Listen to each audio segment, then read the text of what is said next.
Zero के बारे में ये ऑलवेज स्टूडेंट्स पूछते हैं कि सर जीरो इवन नंबर है या नहीं। देखिए जीरो इवन नंबर ही होगा। इससे पहले आप ये समझ लीजिए और जानते ही होंगे आप कि इवन नंबर किसको कहते हैं। तो इवन नंबर किसको कहते हैं? The number which is divisible by 2 is called an even number. जो 2 से डिवाइडेड हो जाता है और 2 से जिसमें भाग लग जाता हो।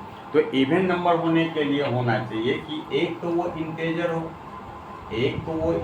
हो, आई मीन कि ये पूर्णांक हो, और दूसरी नंबर बात ये होना चाहिए कि डिविजिबल बाई 2 होना चाहिए। ये डिविजिबल बाई 2 होना चाहिए। तो अब 2 के केस में हम लोग देखते हैं, जीरो के केस में हम लोग देखते हैं।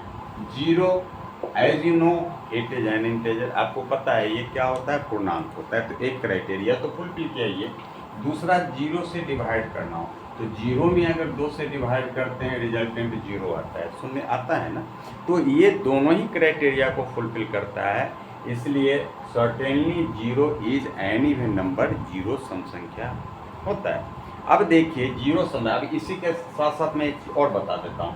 कभी कभी ये -2 इवन नंबर होगा या नहीं, -2, -4, -6 सो ऑन -8 ये इवन नंबर होगा कि नहीं।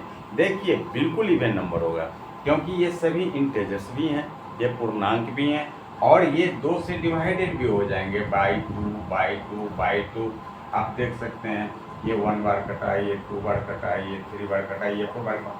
तो ये आपको जीरो इवन नंबर होता है, और जितने भी अब -2, -4, -6, -8 ये सभी भी क्या होते हैं? Even number.